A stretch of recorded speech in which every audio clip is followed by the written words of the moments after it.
Hello, BookTube. I've got a poet to expose you to today. We are once again turning to the new poetry with a not quite as new dust jacket that someone put on their school book. And I've been enjoying this anthology. As long as I'm enjoying it so consistently, I'm not going to leave it.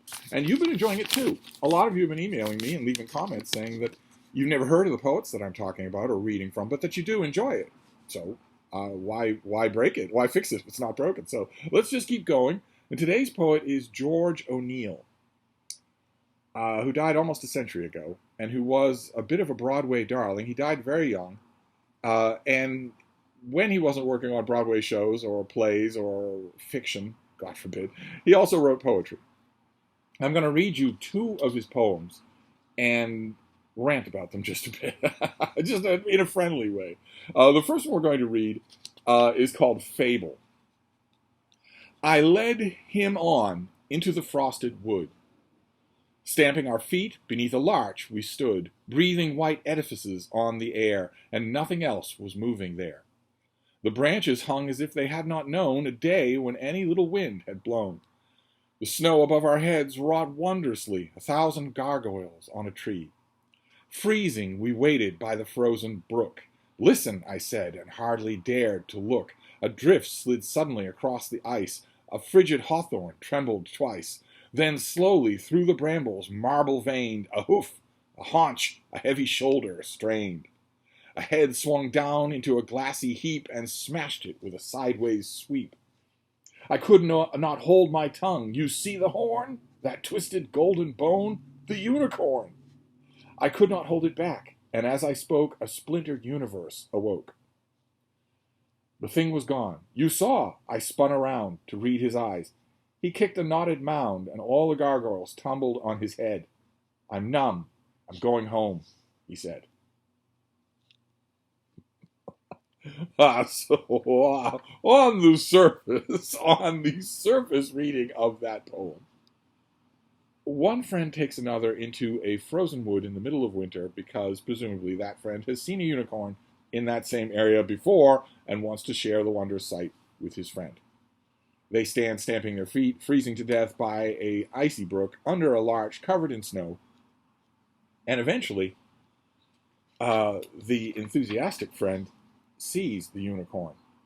He sees the twisted golden bone of the unicorn as it sweeps itself into view, a haunch, a hoof. And in his excitement, the friend experiences a splintered universe that suddenly gushes into being.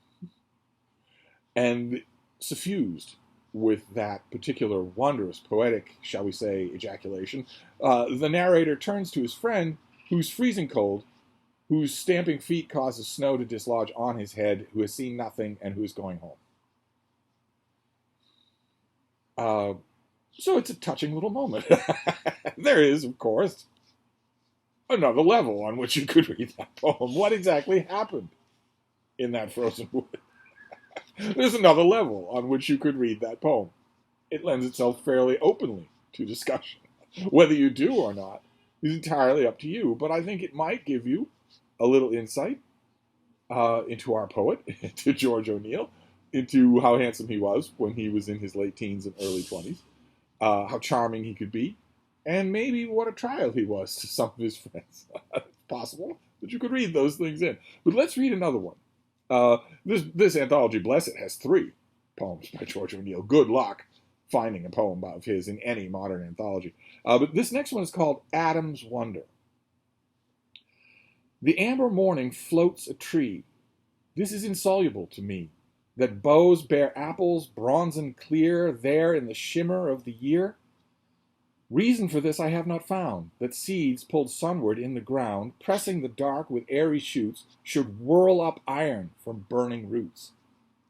What mind, in witnessing, perceives the golden purpose of the leaves, when feathered arrows spring and pass to whip the morning from the grass? No man that speaks can lay for me, in thought's most staunch suspensory, the high bewilderment I know to see an orchard shining so, to watch a pendant apple stare, a stranger substance in the air, a figure moving toward a tree, an arm uplifted radiantly. Uh, okay. Okay, that was interrupted by non-existent emergencies. The siren is because the driver of the emergency vehicle knows that his favorite donut shop is about to close. So clear away the traffic. Is it illegal for him to run an emergency sirens when there is in fact no emergency? Yes, it is. Is it a firing fence? Yes, it is. Does it, more importantly, ruin a poetry reading? Yeah, it does. So let's read Adam's Wonder again and hope for clearer air. The amber morning floats a tree. This is insoluble to me. The boughs bear apples, bronzen, clear, there in the shimmer of the year. Reason for this I have not found, that seeds pulled sunward in the ground, pressing the dark with airy shoots, should whirl up iron from burning roots. What mind, in witnessing, perceives the golden purpose of the leaves, when feathered arrows spring and pass to whip the morning from the grass? No man that speaks can lay for me, in thoughts most staunch suspensory, the high bewilderment I know, to see an orchard shining so, to watch a pendant apple stare at stranger substance in the air, a figure moving toward a tree, an arm uplifted, radiantly. And again, we'll look at this at two different levels. On one level, the narrator of the poem, I don't know if it's supposed to be Adam, the mythological figure from the Garden of Eden, who's the first person to see an apple tree, I guess. Why he would sing its praises when it's about to bring him so much trouble, I don't know. But I don't know if we're supposed to think that the narrator is Adam. It might just be that the title refers to the equivalent of the wonder that Adam felt when he saw it for the first time. But the narrator of the poem, on one level, if we look at this, is saying, how amazing this is. What a wondrous thing. And I have to say, it evokes a lot better verse than the unicorn poem. Like, for instance, what is it here? That seeds pulled sunward in the ground, pressing the dark with airy shoots, should whirl up iron burning roots from burning roots. Or when feathered arrows spring and pass to whip the morning from the grass. That is wonderful. That is absolutely wonderful. It fits perfect. It works perfectly as rhymed verse. But that's just one level. On one level, the poem is extolling the wonder of finding a radiant apple on the bough of a tree. And isn't this amazing? And that's fine. I can appreciate it on that level. In fact, I appreciate it more than the other poem. But on another level, it's really annoying. Any of you who are familiar with, for instance, Christian apologetic circles, Christian apologetic circles, will be familiar with a line of Christian apologetics that goes along the line of, look at the trees. When some Christians, dumb Christians, insecure Christians, are called upon to prove or try to justify their faith to non-believers, one of the dumbest things that they say is, look at the trees, meaning, how could anything this wonderful occur naturally? And that is what this poem is explicitly asking. It's explicitly saying, no man that speaks can lay for me the high bewilderment I know. That what mind in witnessing perceives the golden purpose of the leaves.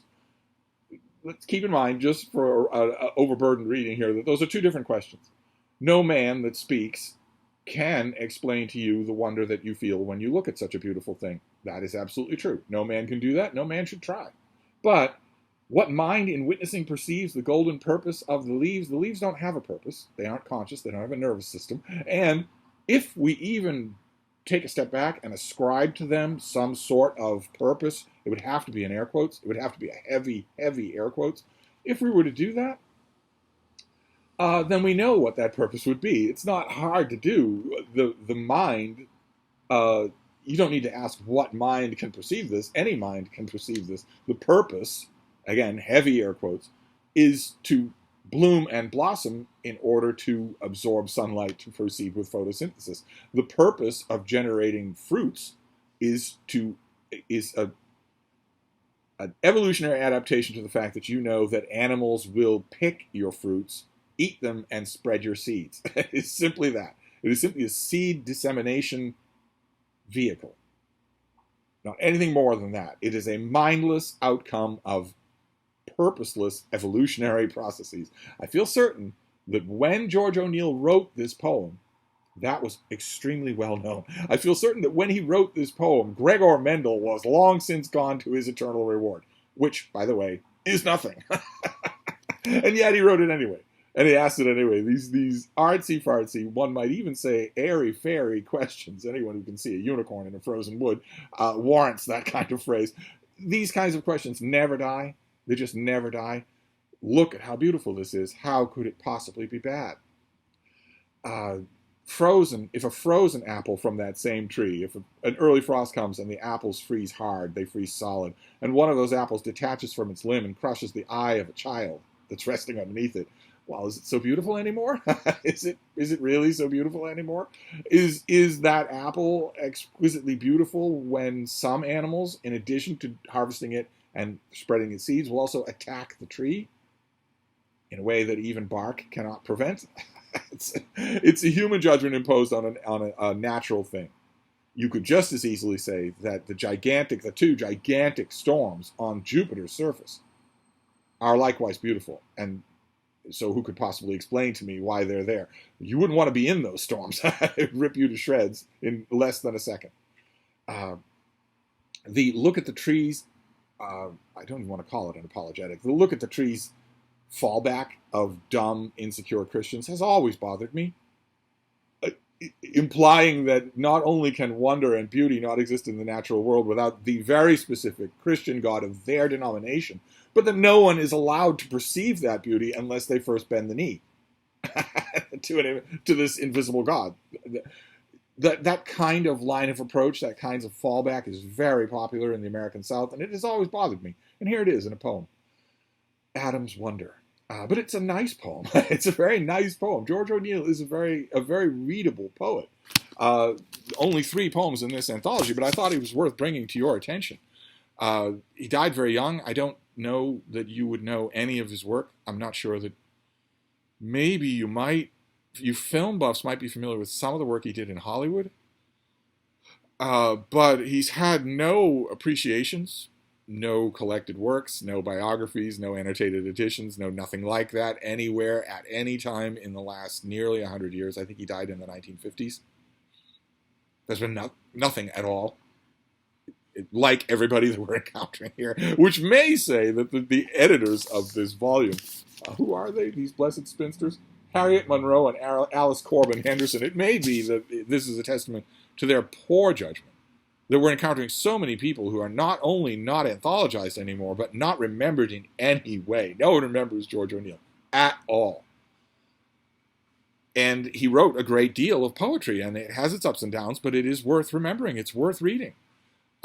So it's another in a long series of that. One of you emailed me, I think it was 2 days ago, and said that you're having a blast with the poetry readings, but that maybe to shake things up, I should read a famous poet, where I don't have to end the poetry reading by saying their papers are unvisited, there's no anthology, there's no biography, there's no mention, they're never anthologized anymore. And I can kind of sort of see the appeal in that. So for tomorrow's poem, if we have a poem tomorrow, for tomorrow's poem, I will go through the new poetry and find someone whose name you will know and who has biographies and is still anthologized. I will do that. So we'll reconvene then. Thank you, Bert.